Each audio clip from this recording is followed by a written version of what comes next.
नमस्कार, आदाब। Crime petrol सतर्क के आज के एपिसोड में मैं अनूप सोनी आप सबका स्वागत करता हूं।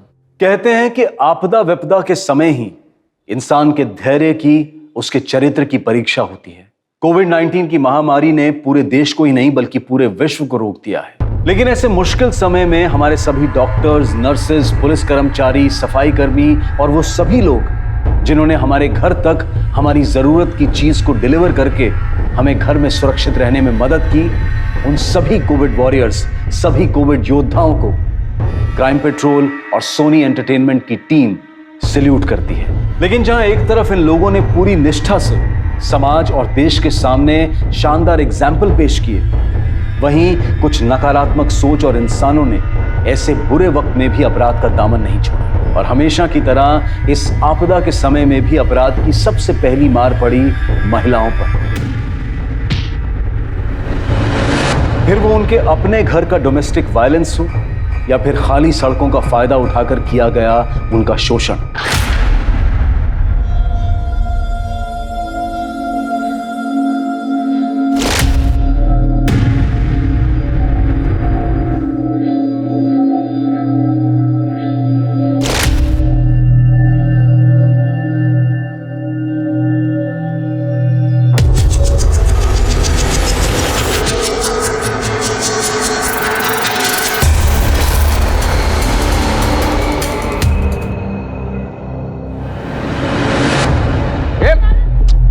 कुछ जाऊंगा मैं अभी। अरे देवा, काय करता तुम्ही?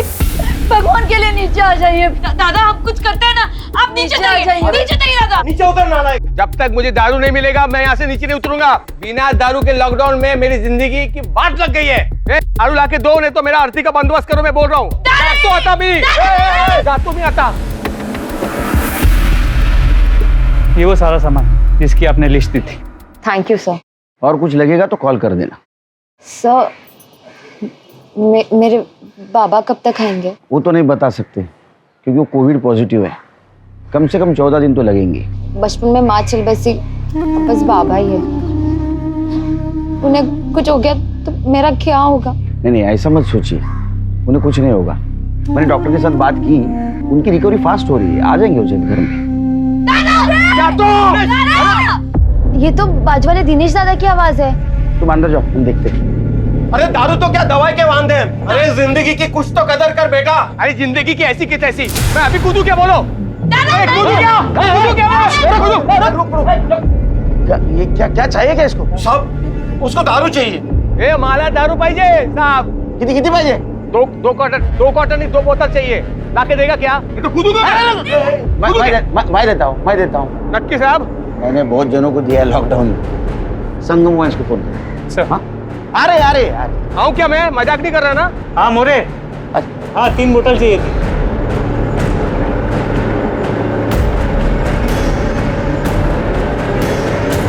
थैंक यू साहब, थैंक यू।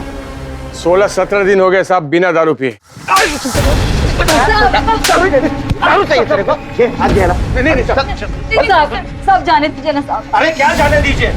येऊन द्या साहब। अरे बाबा नाक में दम कर रखा है इसने। बाबा मुलगा है तुमचा। साहब अब से नहीं करेंगे, तुम्हें पण बोला ना। ऐसा पद साहब नहीं करूंगा मैं। वापस करेगा ना तो 6 महीने के लिए अंदर कर दूंगा तेरे को। अगर इसे ऐसा छोड़ देंगे टेरेस से फिर से एंटेना बन के नहीं करेंगे। अरे इसके बाद में ऐसा नाटक करेगा ना सुसाइड करने का, तो सुसाइड केस में अंदर कर दूंगा तेरे को। नहीं तो लॉकडाउन में तू बाहर निकला एक केस में, समझा? चल। लोगों को खाने को ना तेरे को दारू चाहिए? नहीं।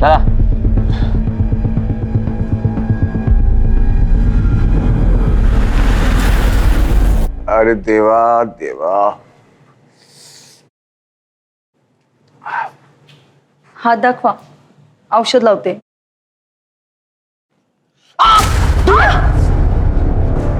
दादा दारू बैन है लॉकडाउन में, उसमें बहनी की क्या गलती है? तुम सब औरतों की गलती है। इसकी हाय लग गई मेरी दारू को। अब तू क्या रे? क्या इसकी वकील बन रही है? अपने घर बार छोड़ के, पति छोड़ के यहाँ बैठी है फुकट में, लच्ची छाड़ रही है। तू परेशान कर दिया है।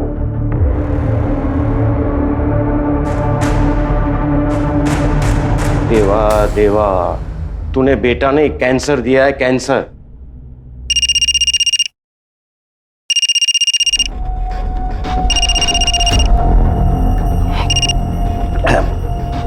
परमेश्वर दादा, उधारी वाला पैसा नहीं देता तब मानुस कैसा होता है रे? जैसे ही लॉकडाउन खुलता है मैं देता ना। वो दिन में मेरा पैसा वापस करा। नहीं तो तू जानता है मैं हिसाब में कितना पक्का हूँ। अपने हिसाब से पैसा वसूल करना जानता हूँ मैं।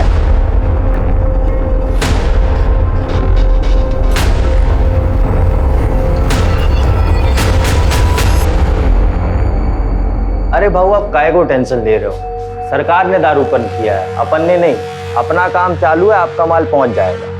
हाँ पहुंच जाएगा, पहुंच जाएगा। Okay okay. यार क्या चल रहा है? रख मोबाइल रख। लॉकडाउन है इसका मतलब ये है क्या पूरा काम धंधा बंद है, कुछ काम क्या करना?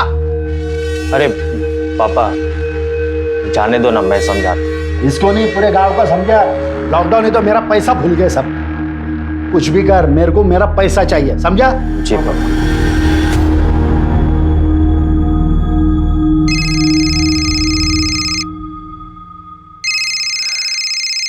सुनील, सुनील कसा है तुम्हें? तेरे को पड़ी है? हाँ, इधर सब काम मुझे ही करना पड़ता है, झाड़ू पोछा, और तू उधर मस्त अपने मायके में ऐश कर रही है। हाँ, अरे खुद को बीबी बोलती है ना मेरी। इस पे मेरी क्या गलती? ये कोरोना लॉकडाउन की वजह से मैं यहाँ अटक गई ना। ये देख, तू जल्दी नहीं आई ना तो मैं दूसरी शादी कर लूंगा। सुनील क्या बोल रहे हैं आप? पागल हो गए क्या? देख अभी बोल रहा हूं, जल्दी कर लूंगा। सुन,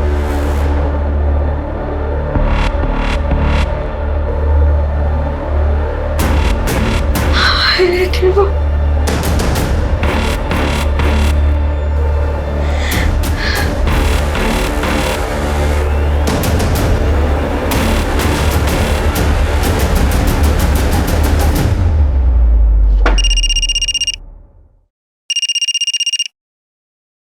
हाँ आरती। हेलो हेलो गोपाल दादा, आपकी गाड़ी जाती है ना मुंबई सब्जी लेके? हाँ रोज जाता हूँ। क्यों? दादा मेरे को कल ले जाओगे? मेरे को अपने पति के घर जाने का है। हाँ ठीक है।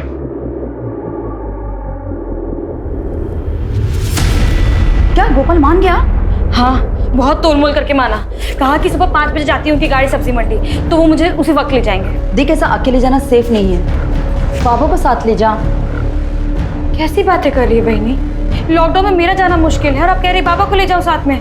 नको बहनी, सुनिए उनको तो बताना भी मत। एक तो जाने नहीं देंगे, ऊपर से लड़ेंगे अलग। ऐसे कैसे जाएगी तू? काही झालं तर? अगर नहीं गई ना तो सचमुच कुछ हो जाएगा।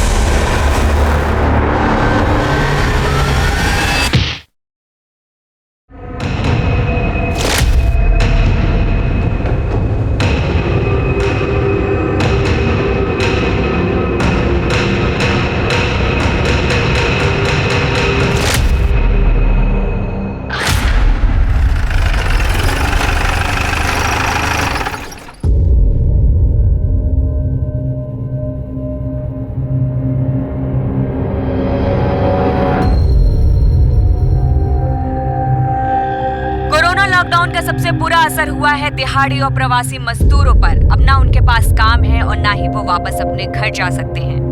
काय अवस्था झाली सर। सोचिए ना, लॉकडाउन में लोगों के पास घर नहीं, घर नहीं, ऊपर से बीमारी का खतरा। खराब हालत है बहुत। ये कोरोना कब जाएगा किसको मालूम। सर, एक लड़की कंप्लेंट के लिए आई है। बोलो।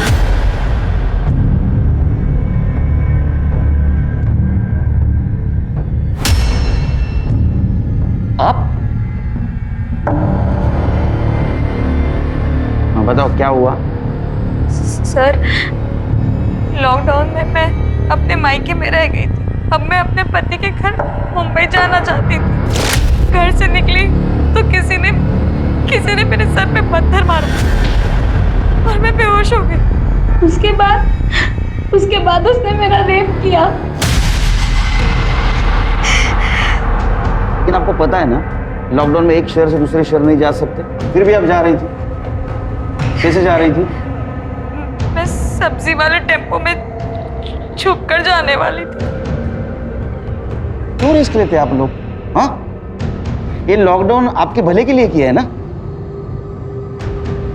कितने बजे की बात है? करीब 4:45 बजे। सर उस वक्त तो गश्त लगी हुई थी, कोई बाहर नहीं था। हो सकता पहले से किसी को पता हो। आप मुंबई जाने वाले किस किस को पता था? टेम्पो वाले गोपाल दादा, मेरे पति सुनील और बेला बहनी। सुनिए मैडम, मेडिकल लगे होंगे और डीएनए सैंपल और कपड़े अच्छी तरह से कलेक्ट करो। Okay sir. तो एक काम कर, वो गोपाल टेम्पो वाला, उसका पता करो और आसपास भी पूछताछ करो। जी सर।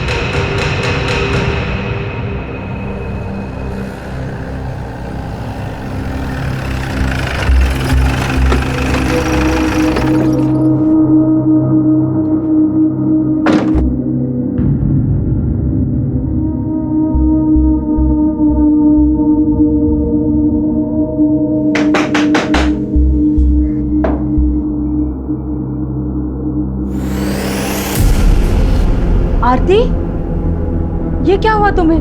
तुम तो सुनील के घर गई थी ना? वहीने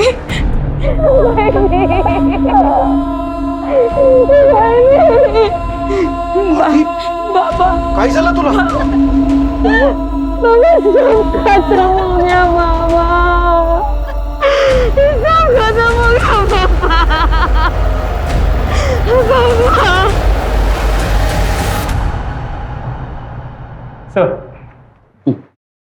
सर आरती का रेप तो हुआ था, लेकिन कोई डीएनए का ट्रेस नहीं मिला।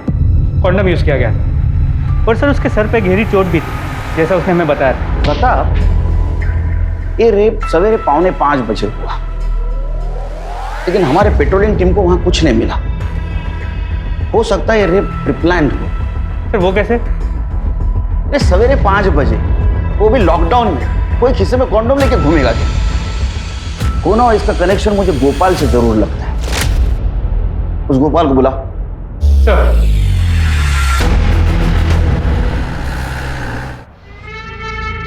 अरे गोपाल भाई, ये लो हाँ लिस्ट, इधर इधर माल पहुंचाने का है और अच्छे से पहुंचाना। पिछली बार जैसे लोचा मत करना यार। संदीप भाई, आजकल पुलिस का चेकिंग बहुत बढ़ गया है, ये माल का क्वांटिटी थोड़ा कम करना पड़ेगा। गोपाल भाई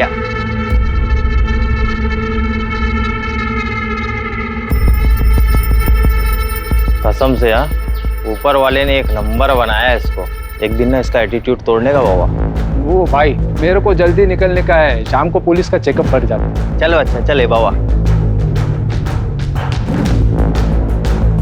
देखना हाँ, संभाल के गिरे नहीं। ये गाड़ी आ रही है अंदर। गोपाल भाई अरे जल्दी लाओ, जल्दी पकड़ बंद कर। रोको। टेम्पो किसका है? मेरा सर। तू गोपाल है? हाँ। अरे क्या लगा रखा है? लॉकडाउन चल रहा है, पता है ना? मास्क कहाँ है तुम लोगों के? मास्क लगाओ मुंह पे। तो लॉकडाउन में वाइन शॉप ओपन करना मना है ना? क्या कर रहे हो यहाँ पे? बंदी तो है, वो तो दिन में 1-2 बार ऐसी राउंड मारने को आ जाते, कभी चोरी बिरी हो गया तो। अच्छा, दुकान देखने टेम्पो लेके आते हो तुम? अरे साहब, वो टेम्पो तो सब्जी का है। वो मैं यहाँ से पास हो रहा था तो संदीप भाई को मिलने को आ गया। ए दीडशाना, तू गप्परा कर दे, इसको गाड़ी में डालो। और तुम दोनों फिर से वाइन शॉप के बाहर दिखे ना, तुम दोनों को भी अंदर कर दूंगा, समझे क्या? अरे साहब, ओ साहब, आज बंद दारू की दुकान के बाहर खड़े रहना गुनाह है क्या? रेप करके भागा और मुझे सिखाएगा? थाने में बात करता हूँ देर से।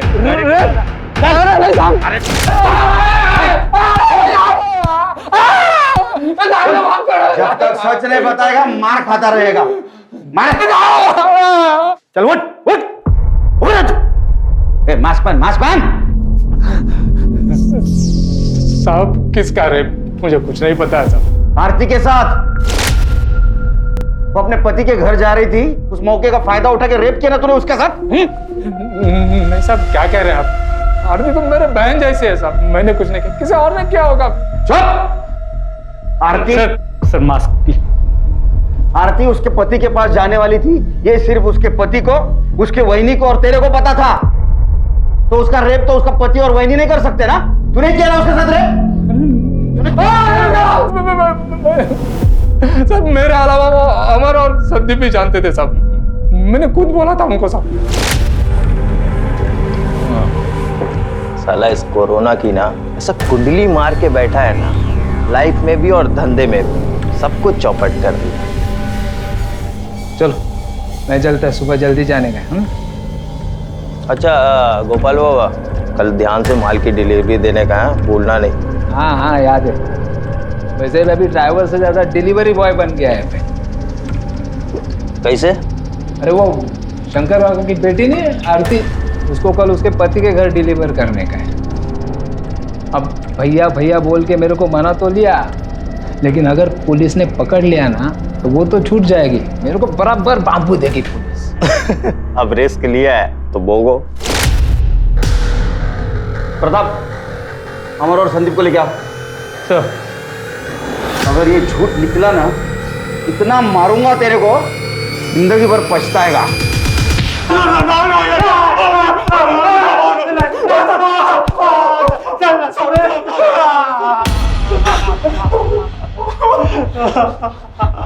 देख, सच बताएगा तो दर्द कम होगा।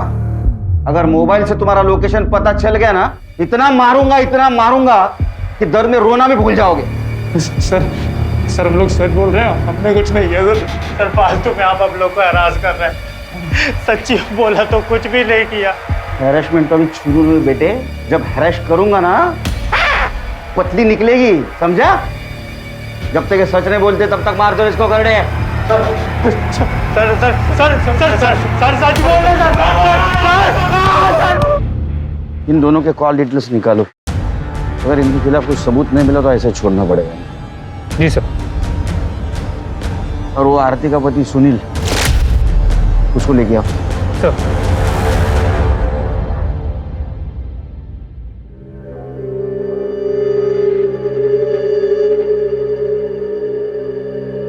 आरती, कुछ तो खा ले, कब तक भूखी रहेगी? भाई भी अब तो बस मर जाने को जी करता है।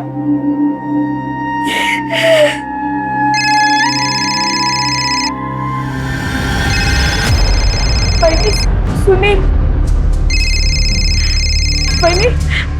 भाई अगर इसको पता चल गया ना कि मेरे साथ क्या हुआ, ये मुझे छोड़ देंगे। भाई रुक, मैं बात करती हूँ। ला।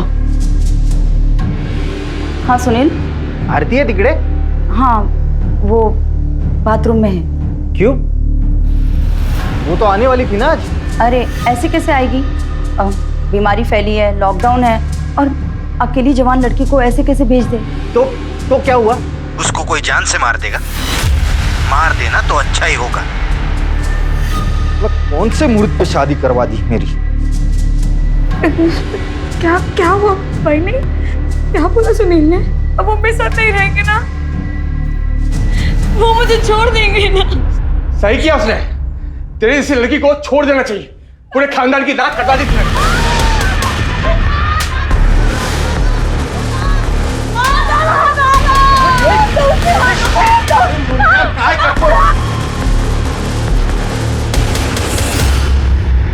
हेलो सर, मेरे बाजू वाले घर में मारपीट हो रही है। लगता है दिनेश भाई किसी को मार रहे हैं।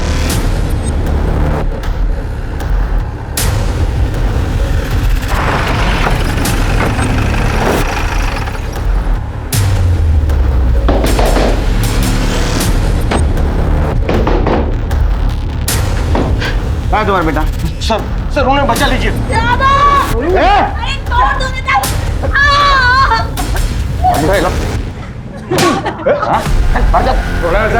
औरत तो तुम मारता है तू।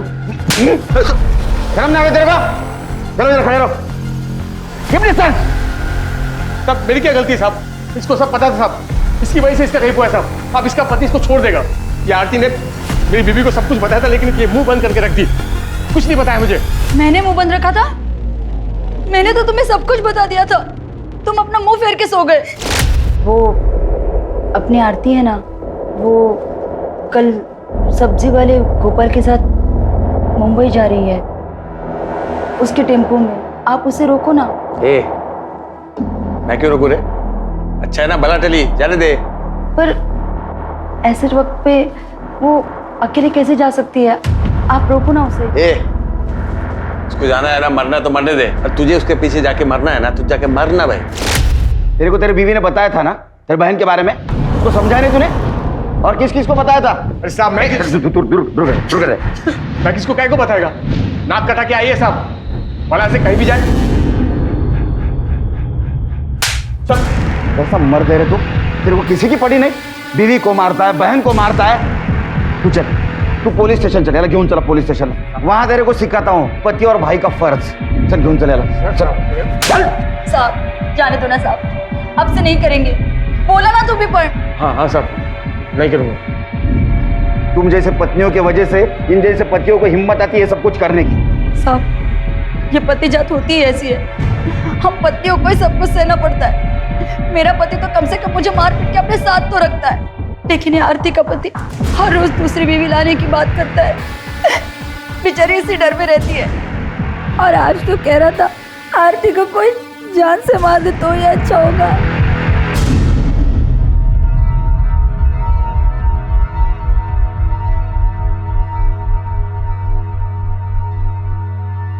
सर, संदीप और अमर की मोबाइल लोकेशन डिटेल्स आ गई।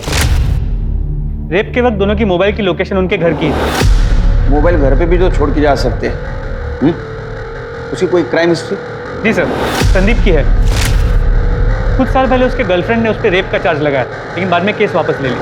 वैसे भी लड़कियों को डराने धमकाने से वो केस वापस ले लेती है। और वैसे ये संदीप डेढ़ शाना बनता है।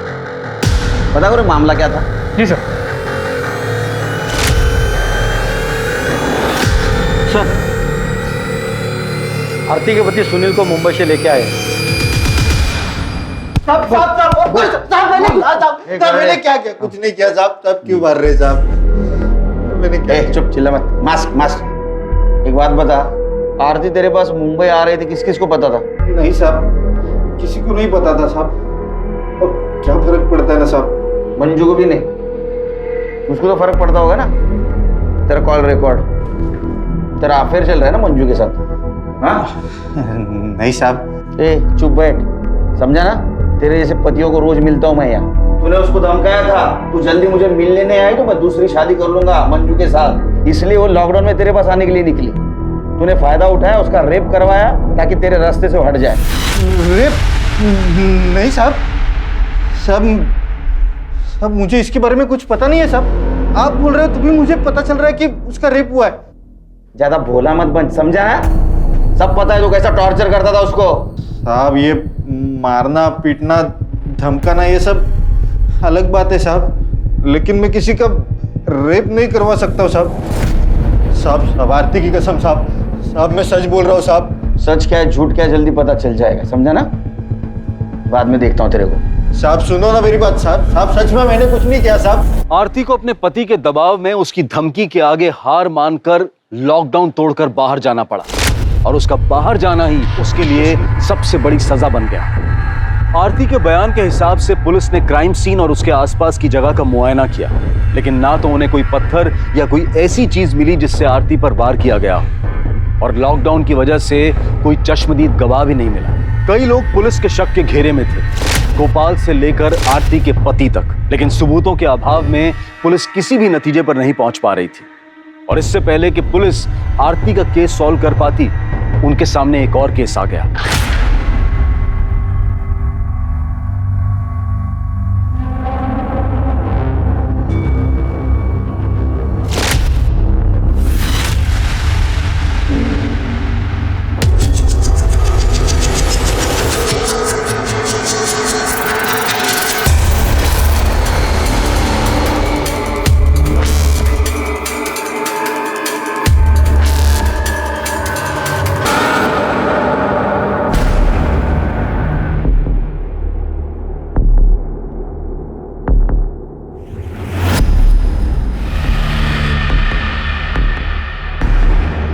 ओ मैडम, आप बीच रास्ते पे क्या कर रहे हैं? आपको पता नहीं लॉकडाउन चल रहा है।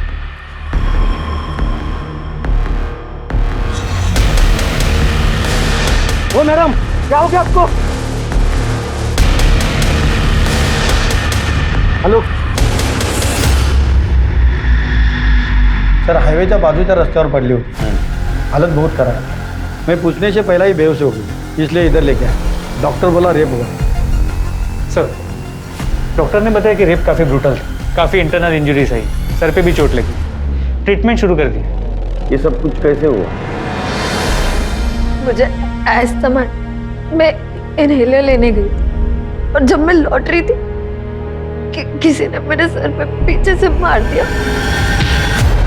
और मुंह पे कपड़ा था और मैं बेहोश हो गई और जब मुझे होश आया तो मेरे ये सब हुआ। ये सब कुछ कहाँ हुआ?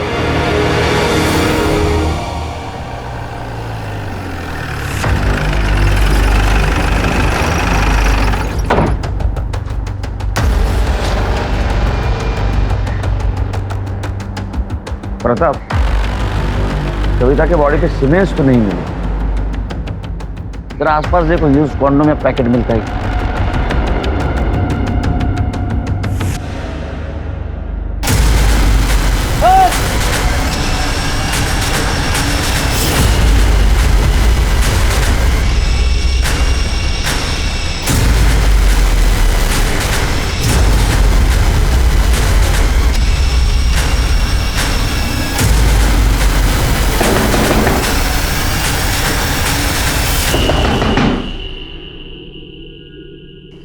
जी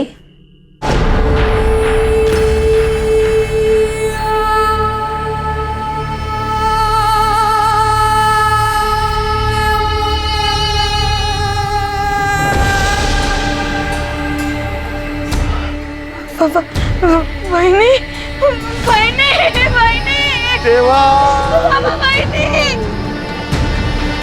वहिनी, वहिनी, बाबा, प्रताप, सर पे गहरी चोट है, खून भी बहुत बहा। अपने फॉरेंसिक टीम को बोलो, पूरा एरिया छानना है, कुछ ना कुछ जरूर मिलेगा। सर,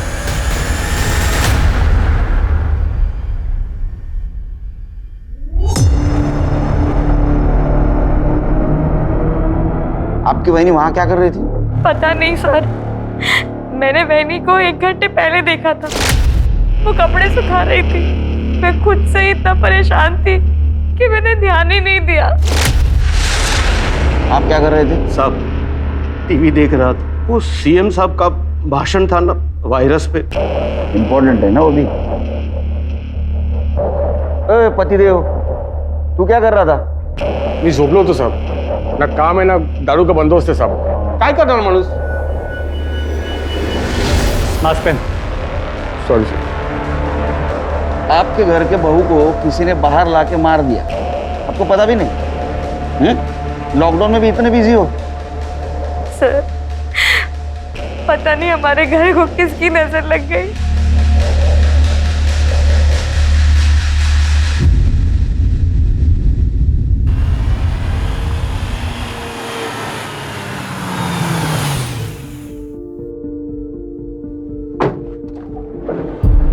आइए शास्त्री।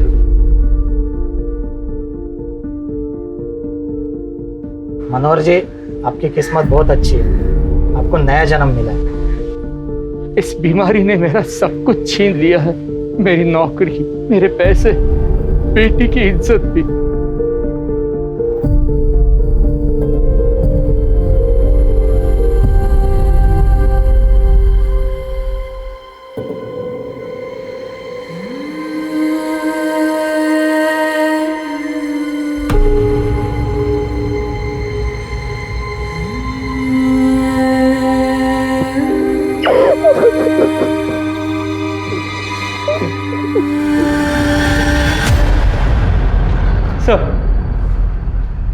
सर, बेला की पोस्टमार्टम रिपोर्ट आ गई। बेला के सर पे भी वैसी ही चोट है जैसे कविता और आरती के सर पे थी, लेकिन बेला की सर की चोट ज्यादा गहरी है और इसीलिए शायद ज्यादा खून बहा है। पर सर, बेला के साथ रेप नहीं हुआ है।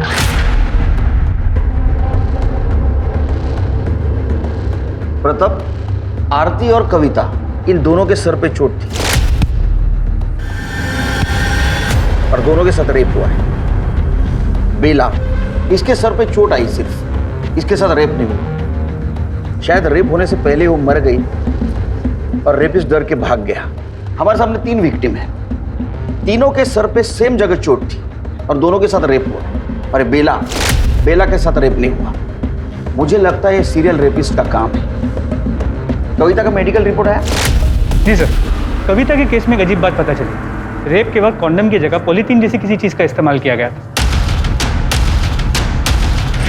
क्या?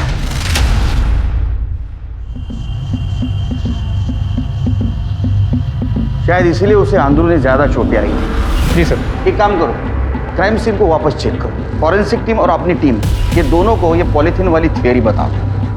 ये दोनों केसेस एक दूसरे से जरूर जुड़ी हुई लगती है, क्योंकि कविता का रेप जहां हुआ उसके आसपास ही बेला की बॉडी मिली। हो सकता है रेपिस्ट के वार से बेला पहले ही मर गई, या तो बेला ने रेपिस्ट को देख लिया इसलिए रेपिस्ट को उसको मारना पड़ा। जो 3 औरतों के साथ क्राइम हुआ है वो एक दूसरे की पड़ोसी थी और ये क्राइम सीन भी उनके घर के आसपास का ही। सर, कहीं इन तीनों को टारगेट तो नहीं किया गया? हो सकता है। एक काम करो प्रताप, इस लॉकडाउन में भी जितने आवारा लड़के घूम रहे हैं ना हीरो बनकर, उनकी पूछताछ करो और किसी पे भी शक आए तो पुलिस स्टेशन लेके आओ।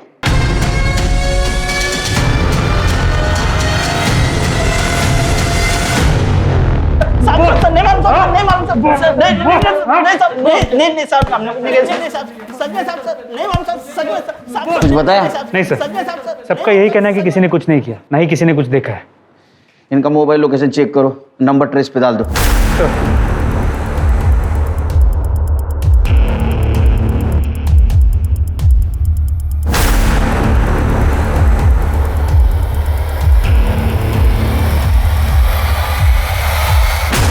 सर, जहाँ कविता का रेप हुआ था वहाँ से हमें पॉलीथीन का टुकड़ा मिला।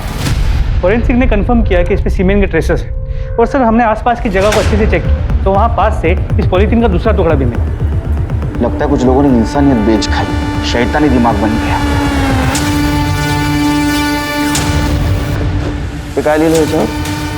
फैशन 62 मालाड वेस्ट में जाके चेक करो। सर, फेटू दे, इतना चांगला सोलून काढतो।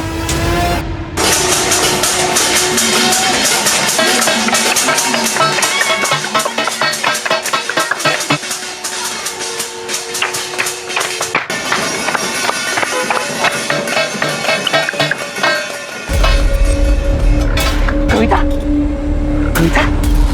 तुझे तो तेज बुखार है।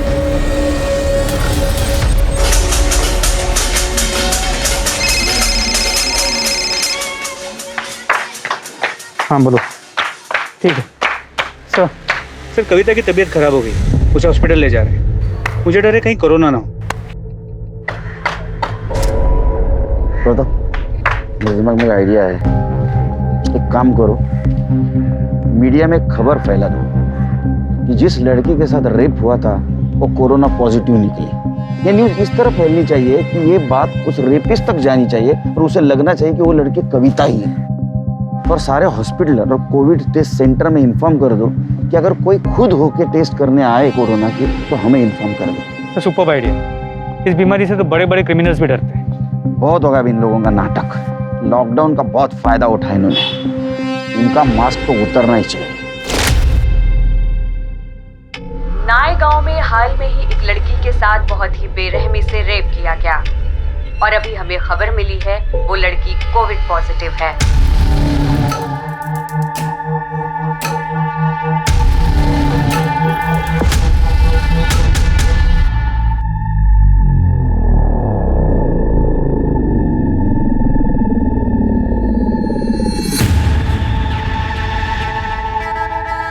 डॉक्टर, मुझे कोरोना। डॉक्टर, हॉस्पिटल में बिना मास्क के कैसे घूमे? आप मास्क पहनिए पहले। ये ऐसे टिक नहीं रहा, गिर रहा है बार बार। डॉक्टर, हाँ बताइए। मैडम, मेरा कोरोना टेस्ट कर लो मैडम। हाँ, पर टेस्ट कुछ लक्षण दिखने पे होते हैं। सर्दी, खांसी, सांस लेने में तकलीफ, कुछ ऐसा हो रहा है आपको? हाँ मैडम, मेरे को सांस लेने में दिक्कत हो रही है मैडम। सर्दी खांसी कुछ नहीं है? हाँ मैडम, सब कुछ हो रहा है मेरे को। मैडम, मुझे बहुत डर लग रहा है। आप बस मेरा टेस्ट कर लो। मैं जब तक यहीं बैठा रहूंगा जब तक मेरा टेस्ट नहीं होगा मैडम। आप यहाँ पे बैठिए, मैं टेस्ट किट लेके आती हूँ। जी मैडम।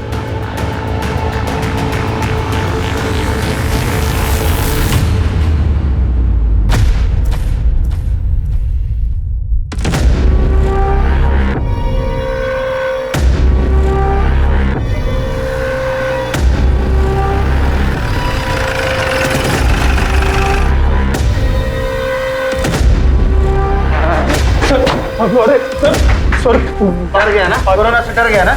डर गया ना कोरोना से? डर गया ना? सर को अच्छी तरह से डराता हूँ मैं। सर टेस्ट करना इलीगल है क्या? सर मुझे लगा मुझे कोरोना वायरस है इसलिए मैं यहाँ आया सर। कोरोना तेरे कान में आके बोला था मैं आ रहा हूँ? सच तो ये है कि तूने कविता का रेप किया, वो कोरोना पॉजिटिव थी, तेरे को डर लगा इसलिए तू यहाँ टेस्ट करवाने आया था, है ना? अरे नहीं सर, सर मैंने कविता का रेप नहीं किया सर, लेकिन वो सर मैंने और संदीप ने ना वो आरती का रेप किया था सर। लेकिन सारा वो प्लान संदीप का था, मैं तो बस उसके साथ गया था सर। तूने कबूल किया है ना आरती का रेप किया था? वैसे कबूल कर, तूने कविता का रेप किया है? नहीं सर, कविता के रेप का मेरे से कुछ लेना देना नहीं है सर, मैं सच बोल रहा हूँ सर। वो संदीप ने किया और मैंने संदीप को बोला भी था कि वो भी आकर टेस्ट करवाए सर। मुझे और कुछ नहीं मालूम है सर, लेकिन ये रेप संदीप ने किया। और सर मुझे लगता है कि वो बेला का मर्डर भी ना संदीप ने किया। ऐसा क्यों करेगा और वो आरती का बाप शंकर है ना, उसने पैसा लिया था परमेश्वर काका से और शंकर वो पैसा नहीं दे रहा था, तो काका ने संदीप को बोला कि तू जाकर पैसा वसूल करे। तो क्या पता सर इसी वजह से ऐसा कुछ हुआ हो सर, बाकी मुझे कुछ नहीं पता सर। जो वो संदीप, वो आरती का बाप शंकर, उसको उठा के ला। सर हो सर घेतले होते मी पैसे, परमेश्वर दादा से मैं पैसे लेते रहता हूँ, धंधे में तो लेन देन लगा रहता है। पर साहब मैंने उसे कहा था कि जैसे ही लॉकडाउन खत्म होता है मैं उसके सारे पैसे लौटा दूँ, पर मुझे ये नहीं मालूम था कि वो इतने गिरे हुए निकलेंगे।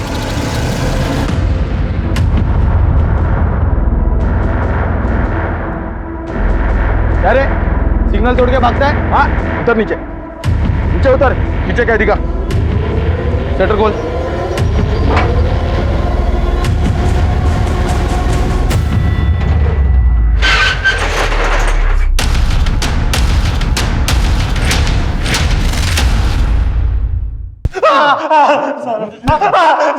पता चला लगने पे कैसा दर्द होता है? सर मैं सच बोल रहा हूँ सर, कुछ नहीं किया।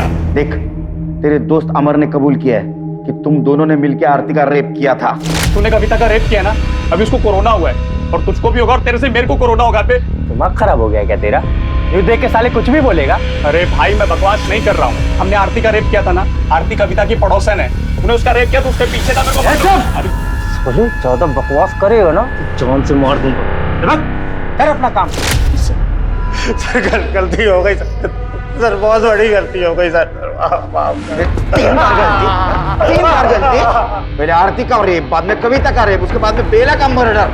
अरे तेरे गलतियों की सजा की लिस्ट कितनी लंबी होते जा रही, पता तेरे को? सर नहीं सर, तो झूठ है सर। आरती का रेप मैंने किया, मैं मानता हूँ, पर कविता का रेप, बेला का मर्डर, ये सब नहीं किया सर। सच में सर, आई शपथ नहीं किया। ऐसी खोटी शपथ ले तो सच देखा जाए ना तो आरती के रेप के बाद तेरे मुंह को खून लग गया था। नहीं सर झूठ है सर, सच में आरती का रेप भी मैंने उसके बाप के कहने पे किया। शंकर काका ने बोला था सर। संदीप देख, तू तो मेरे बच्चे जैसा है, अपने बाबा को बोलना कि मुझे थोड़ा टाइम दे दे। बेटा लॉकडाउन में कमाई रही नहीं तो पैसे मैं कहाँ से दूंगा? काका देखो, मैं आपके और बाबा के मैटर में नहीं पड़ूंगा। अपने काका की थोड़ी सी मदद कर रहे बाड़ा। अच्छा ठीक, पर मेरा क्या फायदा? देख मेरी बेटी आरती कल गोपाल के टेम्पो से अपने पति के घर जा रही, फिर अगले दिन मैं और अमन कुछ जगह पहले से ही पहुंच गए थे जहाँ आरती आने वाली थी।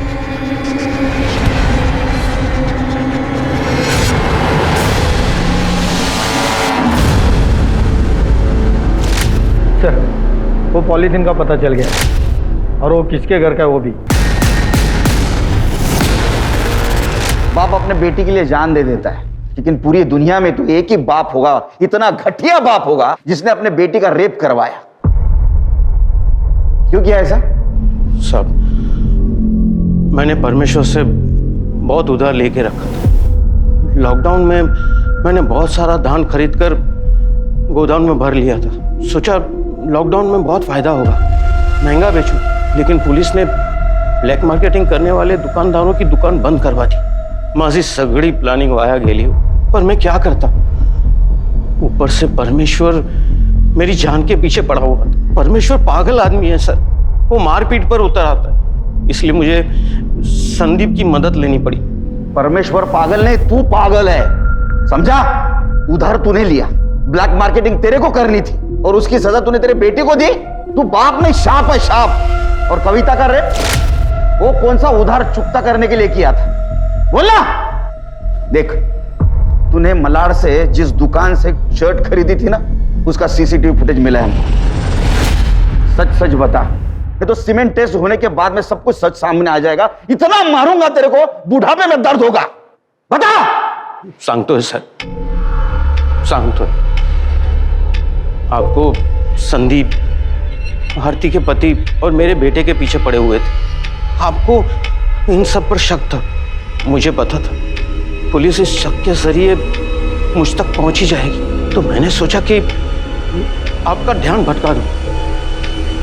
उसी दिन मैंने कविता को अकेले सड़क पर देखा, तो मुझे अचानक सीरियल रेपिस्ट का ख्याल आया।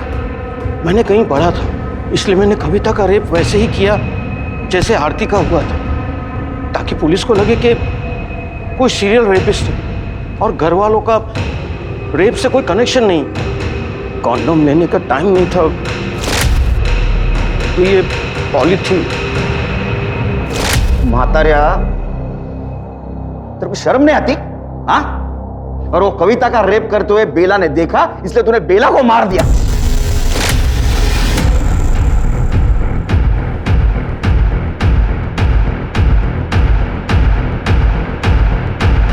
बाबा, अगर कोरोना नहीं होता तो मेरा नुकसान नहीं होता और मुझे ये सब नहीं करना पड़ता साहब। दोष बीमारी का नहीं, तेरे खराब दिमाग का है। जिंदगी इम्तिहान लेते रहती है, लेकिन ऐसे में तुम जैसे कमजोर और घटिया लोग ऐसे में अपराध का सहारा लेते हैं। शंकर को कविता के बलात्कार और बेला के मर्डर के लिए और अमर और संदीप को आरती के बलात्कार के लिए गिरफ्तार किया गया है और ये सभी इस वक्त न्यायिक हिरासत में हैं। ये समय देश और पूरी दुनिया के लिए परीक्षा का समय है। कोरोना के खिलाफ हमारी लड़ाई अब भी जारी है। हमें सरकार और स्वास्थ्य विभाग द्वारा दिए गए निर्देशों का पालन करना है और सोशल डिस्टेंसिंग, मास्क और सैनिटाइजर को अपनी जिंदगी का हिस्सा बनाकर कोरोना को हराना है। देखते हैं हमारे आज के एपिसोड की दूसरी कहानी।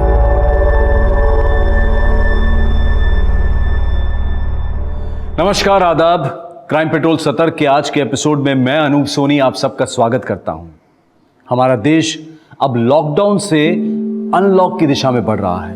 लॉकडाउन के दौरान जब हम अपने घरों में महफूज बैठे थे, उसी दौरान हमारे ये फ्रंट लाइन वॉरियर्स अपनी जान की परवाह किए बगैर पूरी निष्ठा के साथ अपनी ड्यूटी निभा रहे थे। क्राइम पेट्रोल और सोनी एंटरटेनमेंट की टीम इन सभी वॉरियर्स का तहे दिल से शुक्रिया अदा करती है। कोविड-19 के खिलाफ इस जंग में इनका योगदान अमूल्य है। लॉकडाउन के दौरान हमारी जिंदगी मानो रुक सी गई थी।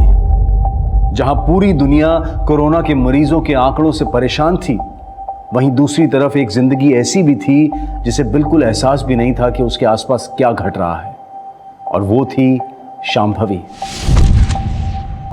शांभवी की जिंदगी मानो पहले से ही किसी कैद में बसर हो रही थी, लेकिन शांभवी की जिंदगी हमेशा से ऐसी नहीं थी। कांग्रेट्स बॉबी, इस बार भी तेरे सेमेस्टर में 90% आए हैं। देखना, अगली बार ना तेरा नाम भी इस बोर्ड पर होगा। फिर तो पार्टी देगी ना? पार्टी? पहले ये बोर्ड देख मानसी, पिछले 10 साल में सबसे हाईएस्ट मार्क किसके हैं? शांभवी चौरसिया 99.34%, 2018-19। वाह यार, तुम दोनों बहनों तो स्कॉलर हो और तेरी बड़ी बहन ना तुझसे भी आगे है। यही तो प्रॉब्लम है, पूरी लाइफ दीदी के अचीवमेंट्स में ना मेरे एफर्ट्स तो कहीं दिखाई नहीं देते। चल आओ। क्या बोल रही है तू? कुछ नहीं, वो तो मैं ऐसे तुम्हें पता है क्यों नहीं, दीदी पीछे खड़ी है। वो तो माँ पापा का टेंशन था ना, इसलिए। पर तू क्यों इतनी टेंशन लेती है? These are just numbers। 5 साल बाद किसी को याद भी नहीं होगा कि तेरे कितने मार्क्स हैं। समझी? चले। ओ हीरोइन, क्या स्टडी करने आती है या बाल बढ़ाने आती है? विकास, तेरी गुंडागर्दी मुझ पे नहीं चलेगी, समझा? चल निकल।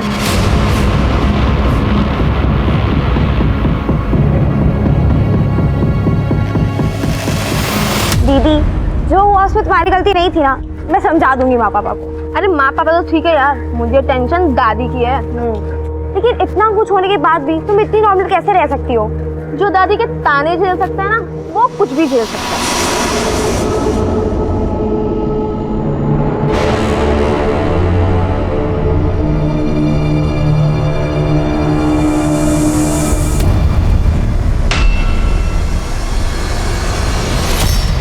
शांभवी, इधर आ, इधर आ तू।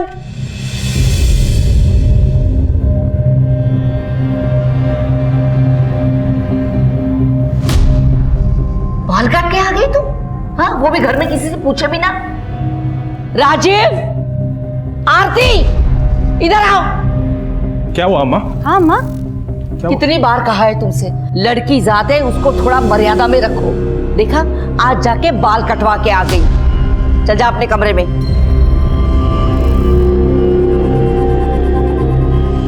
कह देती हूँ, ये लड़की एक दिन हम सबको खून के आंसू रुलाएगी, याद रखना। माँ, पापा, अब दादी कुछ कहते क्यों नहीं हो? वो इतने ताने क्यों देती है? बेटा, दादी की बात को दिल पे नहीं लेती। कैसे ना लगाऊं पापा, अभी से स्कूल से आए हैं, उनको जो कहना होता कह देती, लेकिन अच्छे से खाना तो खा लेने देती। नहीं बॉबी, मुझे बिल्कुल भी भूख नहीं, मैं बाद में खाऊंगी। माँ, चमन चाचा का खाना दे दो, मैं उनको दे के आती हूँ। अच्छा ठीक है, चल। पर तुमने बाल क्यों कटवा लिए? बताना तो बाद में बताऊंगी। बॉबी, तू चल रही मेरे साथ? नहीं दीदी, मेरे सर में बहुत दर्द हो रहा है, आप जाओ। चल आराम कर।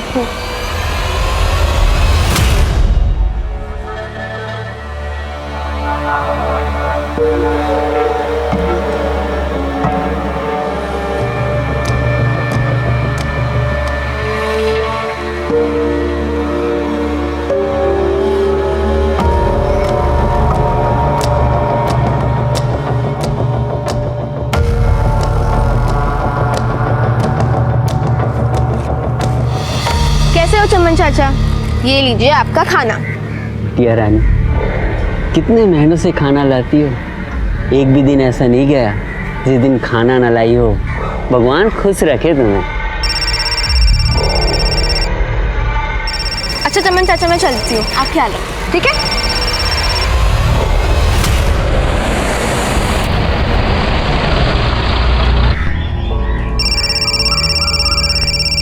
हेलो हेलो, आवाज नहीं आ रहा है।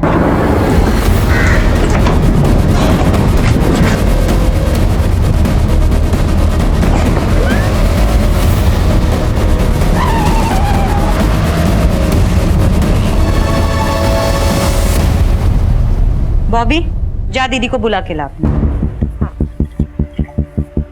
दीदी, दीदी, वो आई नहीं अभी तक।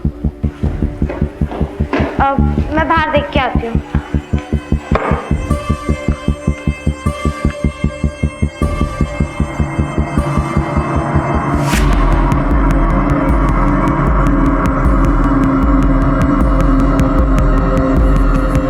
बाहर तो नहीं है। कहाँ गई होगी? मैं फोन करके पूछती हूँ। आप जिस नंबर को डायल कर रहे हैं वो इस समय स्विच ऑफ है। फोन तो बंद आ रहा है। यहीं कहीं होगी, मैं जाके देखता हूँ। मैं भी आती हूँ। हाँ चल बेटा।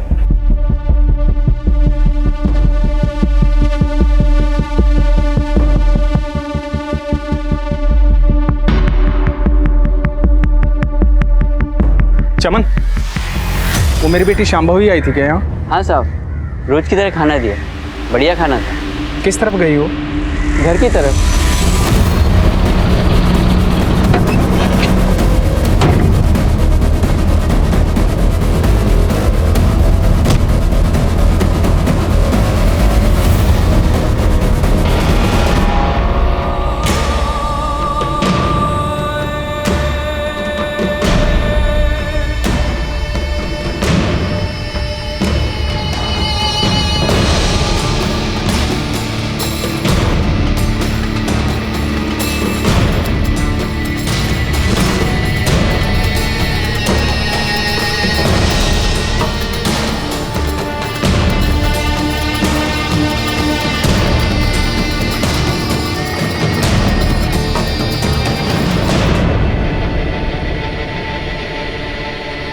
मिली श्याम बेबी? बहुत जगह ढूंढा, कहीं नहीं मिली।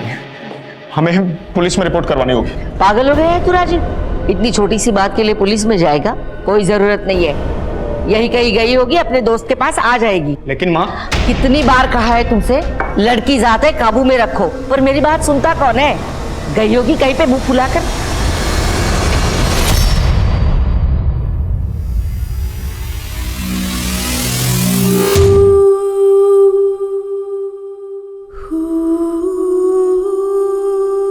माँ प्लीज आप रोइए मत। आप प्लीज पुलिस के पास जाइए ना। पता नहीं मेरी बच्ची कहाँ होगी, कैसी होगी, किस हाल में होगी। बड़े मजे में होगी तेरी बेटी। दिन दहाड़े दरवाजे से कोई नहीं उठा के लेके गया उसे। और हाँ, पहले ही बता देती हूँ, पुलिस में जाने की कोई जरूरत नहीं है, खामखा बदनामी होगी।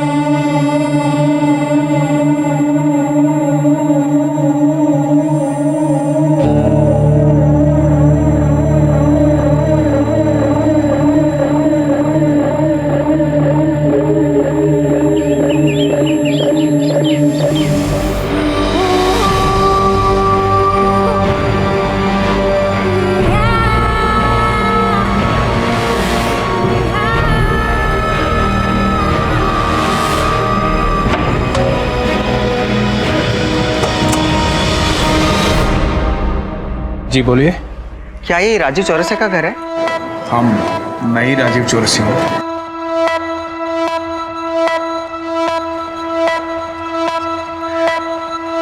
वो थोड़ी देर पहले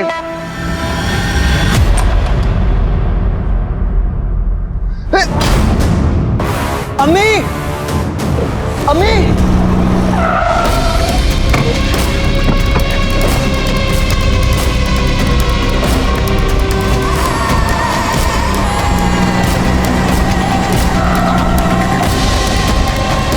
आरती, आरती, आरती, आरती,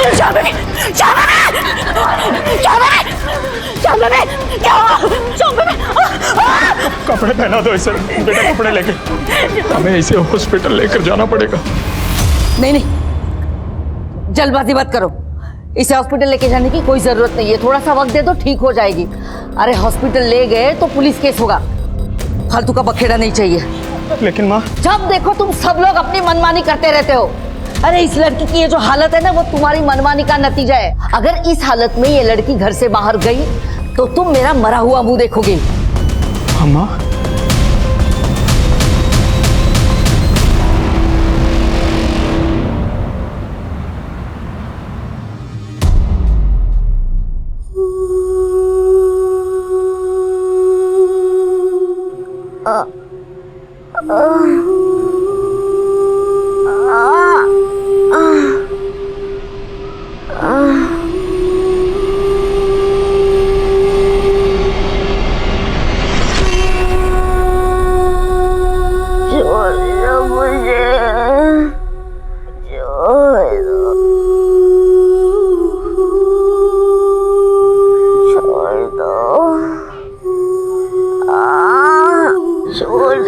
दीदी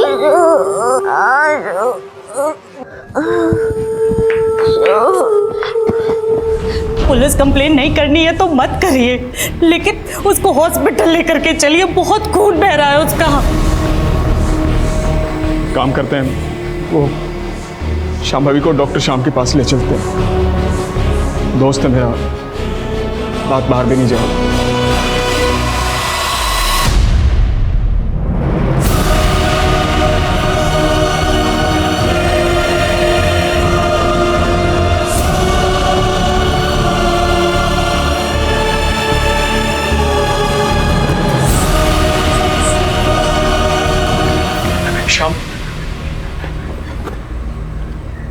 राजीव शामवे का गैंग रेप हुआ है।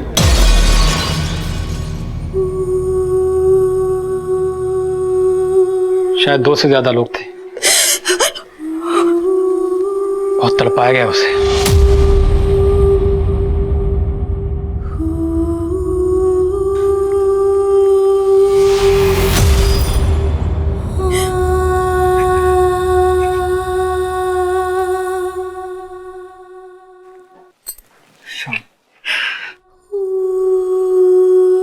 बात किसी को मत बताना। पूरे घर में भी नहीं। ये तो कैसी बातें कर रहा है यार? ये वक्त समाज के बारे में सोचने का नहीं है। अपनी बेटी के बारे में सोच। 11 कांच के टुकड़े, 2 पेपर कप्स, 5 पत्थर के टुकड़े।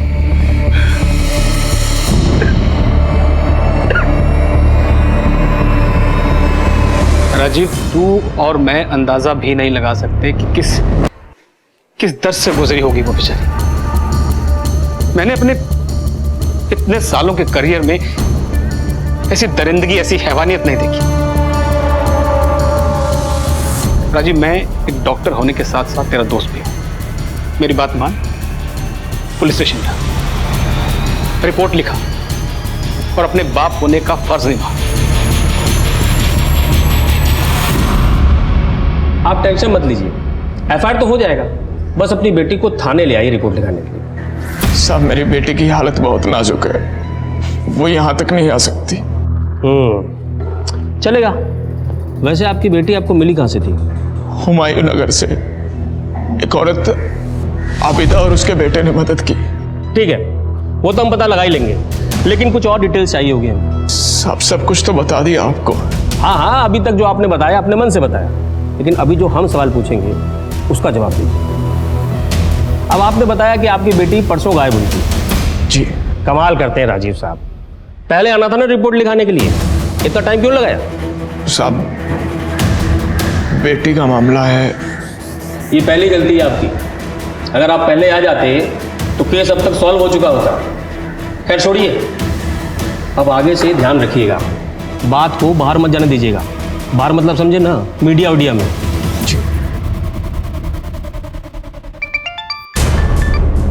हाँ जी भैया, बोलिए।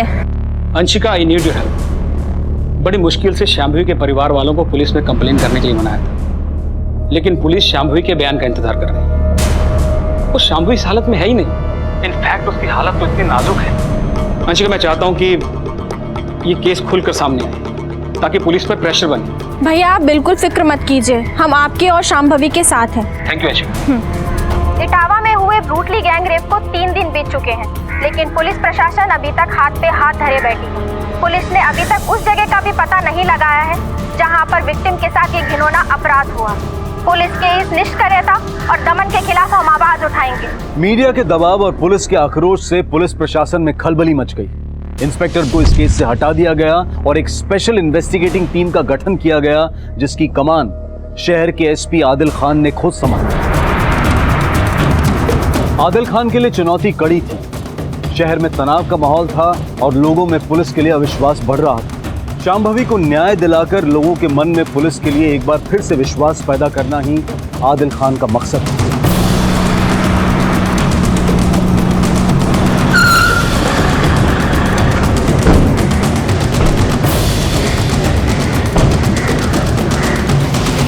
अब क्या बचा है यहाँ?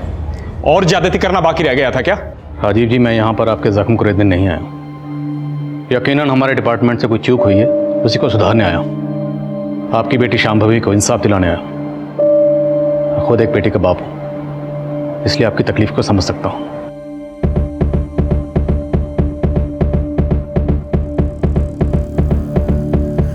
आइए सर, आइए।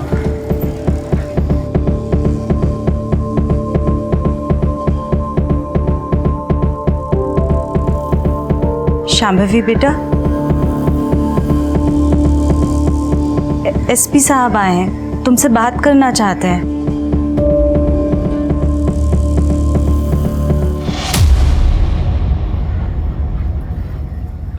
डरो मत बेटा, ये नए अफसर है, हमारी मदद करना चाहते हैं।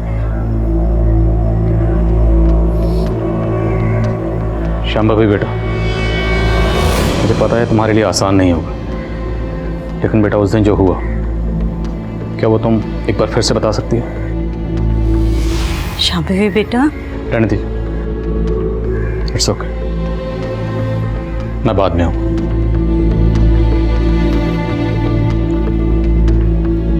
राजीव जी, जिस दिन ये हादसा हुआ, उस दिन क्या हुआ था? I mean, एग्जैक्टली क्या हुआ था? सर, पिछले कई सालों से शांभवी दीदी हमारे कॉलोनी में आगे बैठने वाले भिखारी चमन चाचा को खाना देती थी। हर रोज की तरह उस दिन भी वो खाना देने गई थी। हम सब निधि का इंतजार कर रहे थे, लेकिन वो लौटी ही नहीं।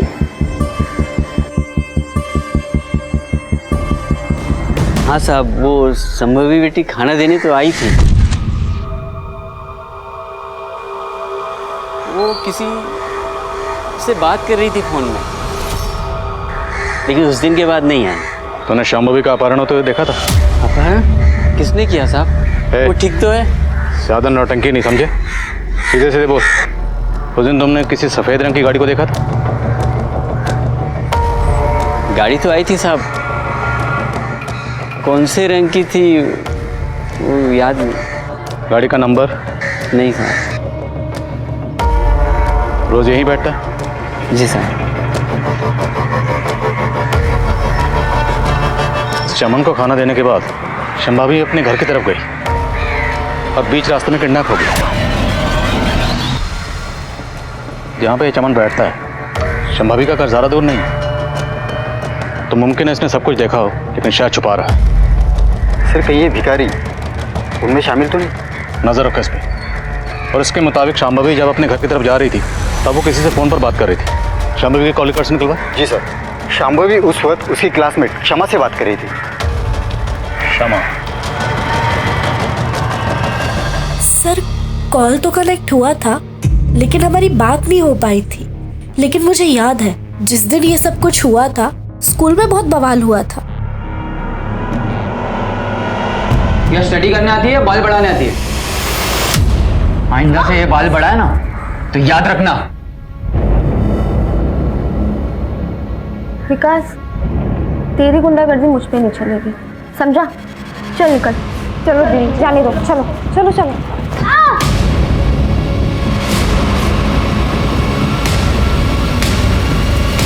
शांभवी ने उसकी कंप्लेंट प्रिंसिपल से कर दी थी और प्रिंसिपल ने 1 वीक के लिए उसे सस्पेंड भी कर दिया था। और फिर विकास ने... तूने मुझे स्कूल से सस्पेंड करवाया ना, नेक्स्ट टाइम तेरे बाल नहीं काटूंगा, तेरी नाक काट लूंगा, ताकि तू किसी को चेहरा दिखाने के लायक नहीं रहेगी। इस बार तो छोड़ दिया तुझे, अगली बार मुझे हाथ भी लगाया ना तो हाथ तोड़ दूंगी तेरा। तेरा लक्षण नहीं बिगाड़ा ना तो मेरा नाम विकास खड़े नहीं। शांभवी बेटा बेफिक्र रहो, मैं तुमसे ऐसा कोई सवाल नहीं करूंगा जो तुम्हें तकलीफ दे, लेकिन फिर भी तुम्हें जहां भी लगे हम इस पूछताछ को वहीं बंद कर सकते हैं। ओके बेटा, तुमने विकास खरे के बारे में पीआई शब्बीर अहमद को बताया था? सर विकास ने धमकी दी थी, लेकिन तब लगा नहीं था कि वो ऐसा भी कुछ कर सकता है। लेकिन कुछ दिन पहले जब उसका मैसेज आया... मैसेज?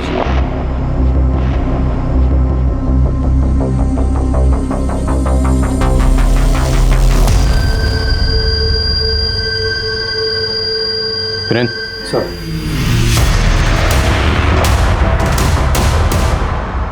शांभवी बेटा, क्या अब तो मुझे बताओगे कि उस दिन तुम्हारे साथ क्या हुआ था?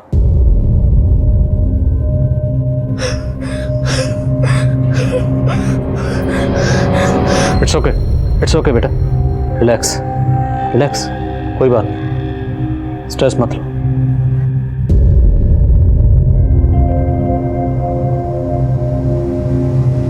अच्छे लोग थे,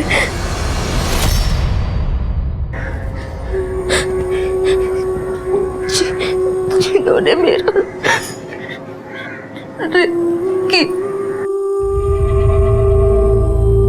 मैं चिल्लाती नहीं,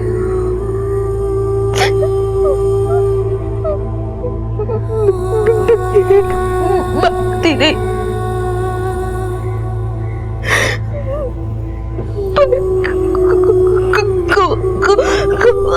कोई नहीं रुका।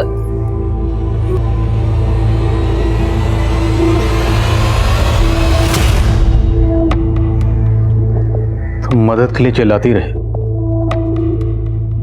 किसी ने तुम्हारी आवाज नहीं सुनी? आए थे कुछ लोग, आवाज सुन के मेरी मदद करने। कौन थे वो लोग? अच्छे लोग, बहुत अच्छे लोग थे। मदद कर मदद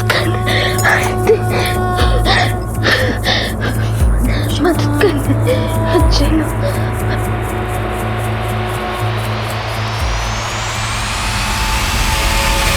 सर शांभवी ने कहा कि बहुत सारे लोगों ने उसकी मदद की, लेकिन आबिदा के घर पे वो अकेले गई थी। अगर बहुत सारे लोगों ने उसकी मदद की थी तो अभी तक सामने क्यों नहीं आए? शायद किसी के दबाव में हो।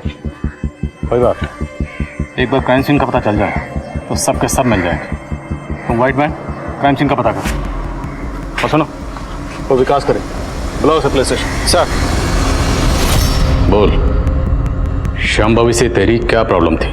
सर टेंशन थी और मेरे और शांभवी के बीच, लेकिन मेरा उस इंसिडेंट से कोई लेना देना नहीं है सर। तो कहाँ था उस दिन? सर मैं तो अपने घर पर ही था सर। तो मतलब तूने कुछ नहीं किया? तब तो तुझे डीएनए सैंपल देने में कोई प्रॉब्लम नहीं होगी। और वो मैसेज, शांभवी को मैसेज क्यों भेजा था? वो मैसेज सर सिर्फ मैं मौके का फायदा उठा रहा था सर। मुझे लगा उस वक्त मैं उसे धमका भी सकता हूँ और नीचा भी दिखा सकता हूँ सर। तेरी इस हरकत के लिए ना तेरे नक्शा बिगाड़ सकता हूं मैं, समझे तुम?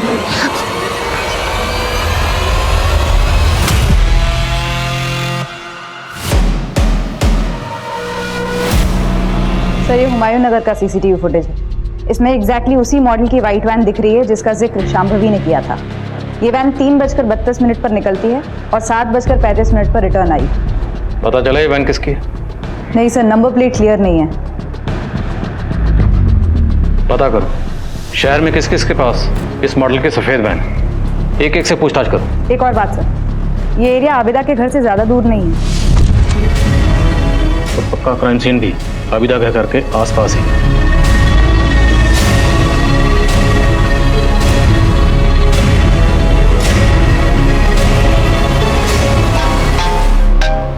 इसने किया था। Good.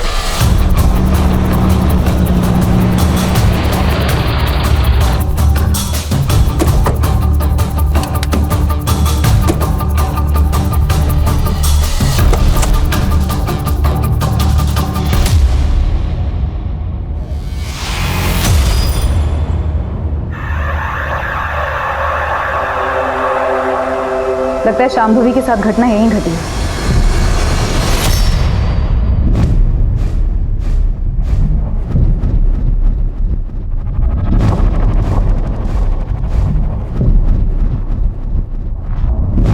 MM Catters।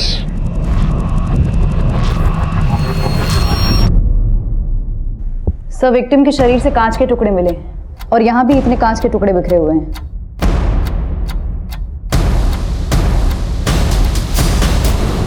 Sir bottle के बड़े कांच के टुकड़े यहाँ पर हैं।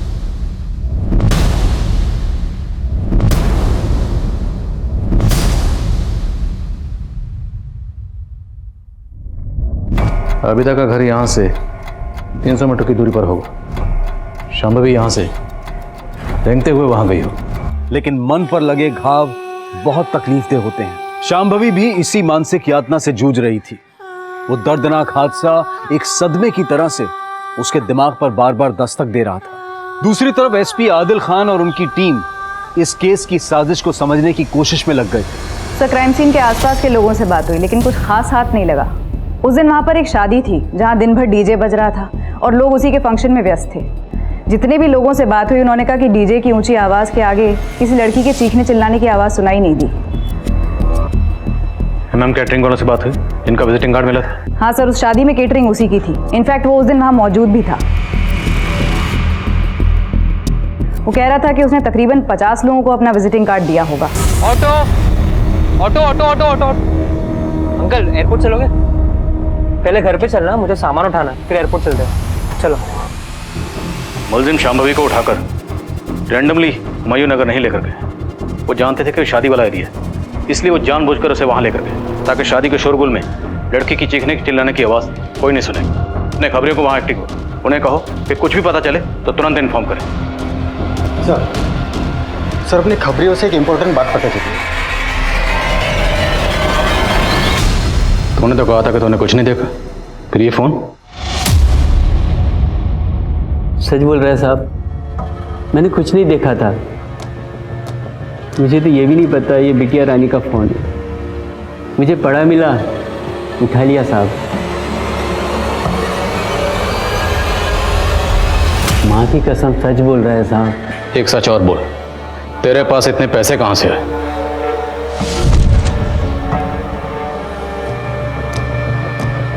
वो साहब, मेरी एक झुग्गी है, वो किराए पे चढ़ाया है। ये सब पैसा किराए का है साहब। तो ये भीख मांगना तेरी हॉबी है क्या? बस समझ लीजिए साहब, भीख मांगकर खाने की आदत पड़ गई।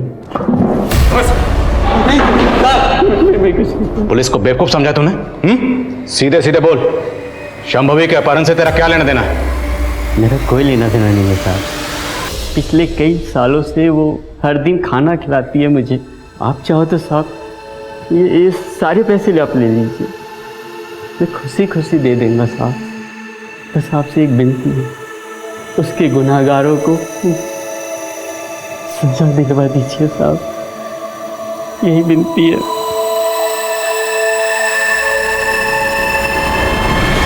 ये सब मेरी गलती है।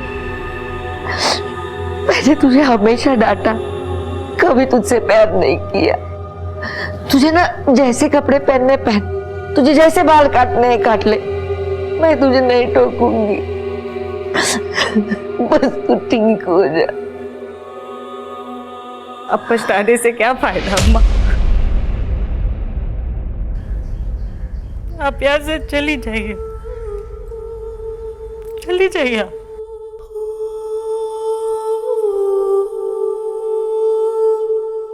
सर, डंप डेटा से कुछ भी ठोस हाथ नहीं लगा है। उस एरिया में कई टावर्स होने की वजह से हमें ऐसे बहुत सारे नंबर्स मिले जो उस दिन वहां मौजूद थे, लेकिन विकास खरे का फोन उस एरिया में एक्टिव नहीं था। हो सकता है वो अपना फोन घर पे छोड़ के गया। फॉरेंसिक से कोई अपडेट? जी सर, क्राइम सीन से मिले बॉटल के टुकड़े और विक्टिम की बॉडी से मिले कांच के टुकड़े मैच हो गए। फॉरेंसिक ने क्राइम सीन से जो कपड़े उठाए थे उससे भी डीएनए एक्सट्रैक्ट कर लिया है। नेक्स्ट वीक तक ये रिपोर्ट भी आ जाएगी कि विक्टिम की बॉडी से मिले डीएनए और कपड़ों से मिले डीएनए मैच होते हैं या नहीं। अगर हम अपनी तहकीकात का रुख उल्टा कर दें तो? मतलब sir? I mean other way round. अभी तक हम विक्टिम से बाकी लोगों के डॉट्स जोड़ रहे हैं। अगर हम इसका उल्टा करें, डंप डाटा में जितने भी लोगों के नंबर मिले हैं उनके प्रोफाइल चेक करें, उसमें ये चेक करें कि उनमें से वो लोग कौन हैं जिनका विक्टिम शांभवी से कोई ना कोई कनेक्शन है। चांस लेकर देख सकते हैं सर। एमएम कैटर से कोई अपडेट? हाँ सर, 7 ऐसे लोगों का पता चला है जो उस दिन शादी में वहाँ मौजूद थे और जिन्होंने एमएम केटरर्स को बाद में कांटेक्ट किया अपने यहाँ किसी फंक्शन के लिए। नजर रखो, कुछ भी अटपटा लगे उठा लो। सर सर गुटके से कुछ ज़्यादा पता नहीं चला, लेकिन अपने खबरियों ने बताया कि जिस कार का यूज़ रेप केस में हुआ था वैसे ही कार का पता चला है।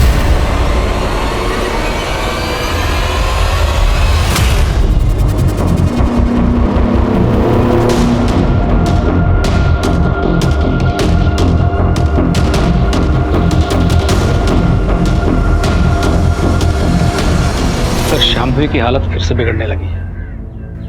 लगता है वो अपनी उम्मीद खोती जा रही है। लेकिन डॉक्टर आप तो कह रहे थे कि उसकी हालत में सुधार आ रहा है। हाँ, कहा था कि उसकी सभी रिपोर्ट्स इंप्रूवमेंट दिखा रही हैं, लेकिन उसकी हालत में बिल्कुल भी सुधार नहीं हो रहा। यहाँ तक कि वो अपने पैरों तक को हिला नहीं पा रही। मानो वो चाहती नहीं कि वो ठीक हो साइकोलॉजिकली। सर, दवाइयाँ अपना काम कर रही हैं, लेकिन इंसान ठीक होता है अपनी विल पावर से।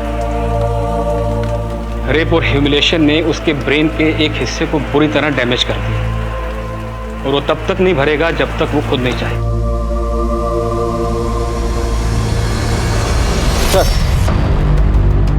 सर उस व्हाइट कार की डिटेल्स आरटीओ से आ गई है। वो कार पहले फैज शेख नाम पे रजिस्टर्ड थी, लेकिन फैज अभी दुबई चला गया। क्राइम में जिसकी गाड़ी इस्तेमाल हुई वो हमारे हाथ से निकल गया। सर और एक बात पता चली, फैज के दुबई जाने के बाद उसी एरिया का और एक आदमी अकरम बेग, उसने भी दुबई के वीज़ा के लिए अप्लाई किया था। सर खबरियों ने बताया कि 1 महीने पहले तक उसका दुबई जाने का कोई प्लान नहीं था और ना उसके पास पैसे थे। मुझे शक हुआ तो मैंने क्राइम सीन के डंप डाटा में उन दोनों का नंबर चेक किया। ये अकरम और फैज दोनों मौजूद थे वहाँ पर? हाँ सर। दिखाओ इस अकरम को। सर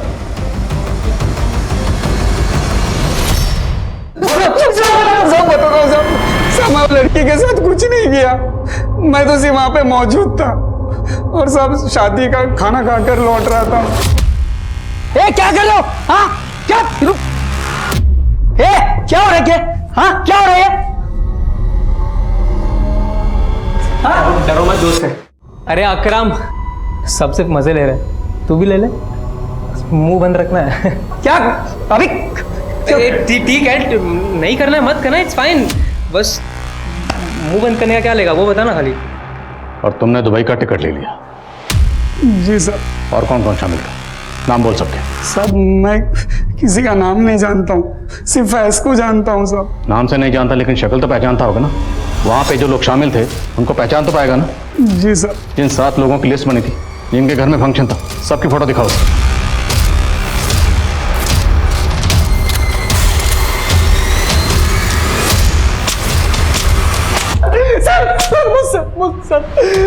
सर मुझसे बहुत बड़ी गलती हो गई सर। मैं सच बोल रहा हूँ सर। मैं उस लड़की को जानता भी नहीं था सर। मैं अपने फोन से बात करते हुए वहां से जा रहा था, तभी मैंने एक लड़की की चीख सुनी। अंदर गया तो देखा कि कुछ लोग उसका रेप कर रहे थे।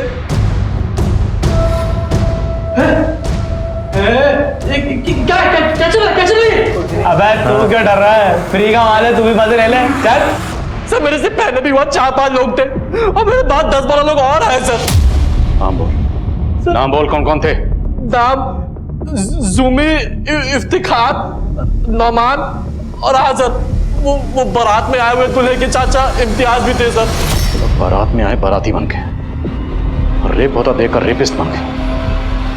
दो अच्छे से।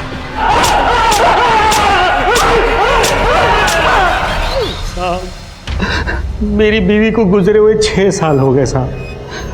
मैं उस दिन फोन पर किसी रिश्तेदार से बात कर रहा था और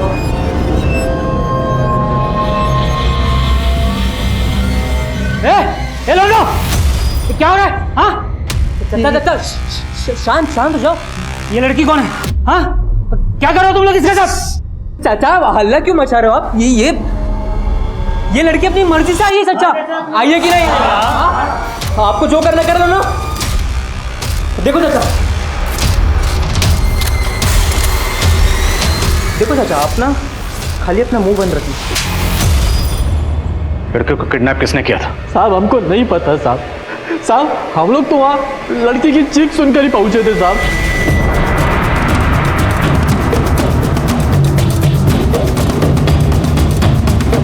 सर खबरी से एक टीम मिली है। रफीक नाम के आदमी का गैरेज है शांभवी के घर से थोड़ी ही दूर, और फैज रफीक का बहुत अच्छा दोस्त है। और रफीक के गैरेज में 2 लड़के काम करते हैं, नईम और शिवा। फैज की उन दोनों से भी दोस्ती है। उठा लो।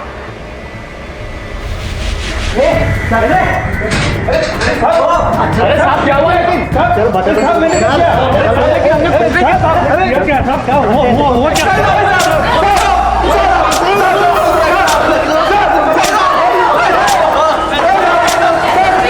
तुम लोगों की सारी पोल खुल चुकी हैं।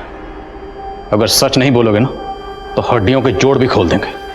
बोलो, तुम लोगों ने फैज के साथ मिलकर ये घिनौनी हरकत क्यों की? बताता हूँ साहब, हमने उठाया था उसे। नईम, फैज और रफीक सब साथ ही साथ। शांभवी के साथ तुम लोगों की क्या दुश्मनी थी? सब बहुत शौक था उस लौंडिया को लौंडा बनने का।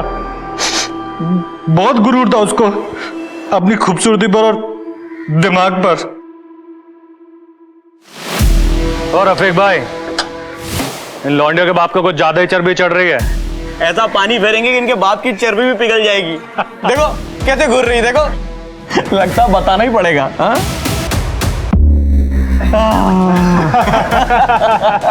हो गई ठंडी। मेरी बात सुनो, घर चलते, जाने दो, छोड़ो। ना मर्दानगी दिखाने का इतना ही शौक है ना तुझे, तो ऐसी जगह जाके दिखा कि तेरी अम्मी और बहन भी देख सके, समझा? लेकिन उसने लौंडिया पने की सारी हदें पार करती थी। हमारे दोस्त रफीक को हमारी दुकान पे थप्पड़ मार के साथ सबके सामने सर बेइज्जती कर दी हमारी। देसी लड़की दिन दहाड़े थप्पड़ मार गई, नामर्द बोल गई। घर का काम काज छोड़ के बाहर घूमती है मर्दों की तरह और हमें ज्ञान पेल रही है। सबक तो सिखाना पड़ेगा रफीक भाई। सबक तो मैं सिखाऊंगा उस लौंडिया को, पर कैसे सिखाऊं ये समझ में नहीं आ रहा है बस। मेरे पास एक रास्ता है। अपने फैज के पास गाड़ी है ना, और अपने को गाड़ी मिल जाए ना तो अपना काम हो जाएगा। 5-6 महीने तक हमने कुछ नहीं किया साहब, ताकि मामला शांत हो जाए। वो रोज उस भिखारी को खाना देने जाती थी। हम लोगों ने सारा इंतजाम कर लिया था, बस सही वक्त का इंतजार कर रहे थे। और उस दिन तो बॉबी भी उसके साथ नहीं आई थी साहब। हमें वो मौका एकदम सही लगा काम को अंजाम देने का। हमने फौरन फैज को बुला लिया।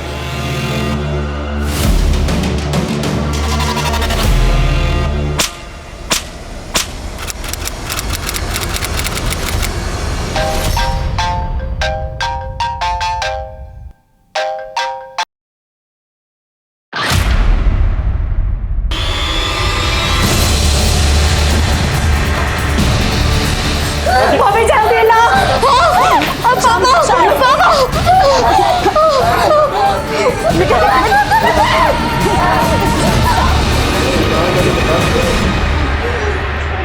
शांभवी, शांभवी बेटा, शांभवी, शांभवी। डॉक्टर, डॉक्टर देखिए ना, ये कुछ बोल नहीं रही है। देखिए, देखिए ना इसको क्या हो गया। शांभवी, शांभवी, शांभवी, शांभवी बेटा, शांभवी।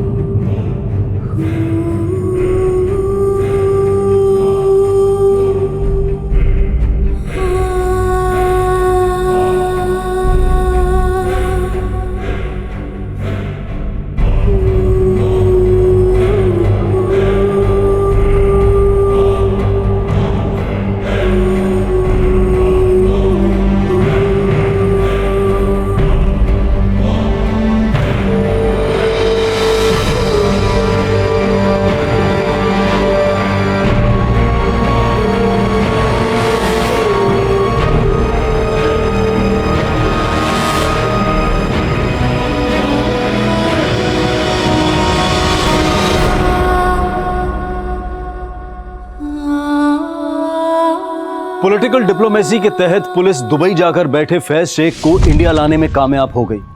शांभवी के सभी गुनहगार इस वक्त सलाखों के पीछे हैं, लेकिन अफसोस इस बात का है कि यह दिन देखना शांभवी के नसीब में नहीं था। शांभवी एक बहुत ही होनहार और साहसी लड़की थी। एक उज्जवल भविष्य उसके सामने था, लेकिन कुछ लड़कों की भद्दी सोच और हैवानियत ने उसकी जिंदगी तबाह कर दी। लड़कियों के साथ छेड़छाड़ की घटनाओं के बारे में हम अक्सर अखबारों में पढ़ते रहते हैं, और शायद यही कारण है कि हम इस समस्या को एक आम समस्या मानने लगे हैं, जबकि सच्चाई ये है कि ये घटनाएं हमारे समाज के चरित्र को दिखाती हैं। कॉलेज जाने वाली लड़की हो या फिर काम करने वाली महिला, हर औरत को कभी ना कभी इस समस्या का सामना करना ही पड़ता है। कुछ महिलाएं तो छेड़छाड़ करने वालों को मुंह तोड़ जवाब देती हैं और डटकर उनका मुकाबला करती हैं, पर ज्यादातर महिलाएं चुप रहना ही बेहतर समझती हैं। लेकिन चुप्पी समझदारी नहीं है। ऐसा करने से इन घटनाओं को और बढ़ावा मिलता है। इस समस्या से निपटने के लिए यह बेहद जरूरी है कि हम ईव टीजिंग के खिलाफ जीरो टॉलरेंस पॉलिसी अपनाएं, और साथ ही साथ छेड़छाड़ करने वालों के खिलाफ पुलिस को भी सख्त रवैया अपनाना होगा। तभी महिलाओं के लिए एक सुरक्षित माहौल बन पाएगा। इसी विचार के साथ अब मैं अनूप सोनी आपसे विदा लेता हूं। फिर मुलाकात होगी क्राइम पेट्रोल सतर्क में एक और नए केस के साथ। तब तक अपना ख्याल रखें, सतर्क रहें, सुरक्षित रहें। जय हिंद। इस तरह के और भी एपिसोड देखने के लिए हमारे चैनल को सब्सक्राइब करें और बेल आइकन दबाना ना भूलें।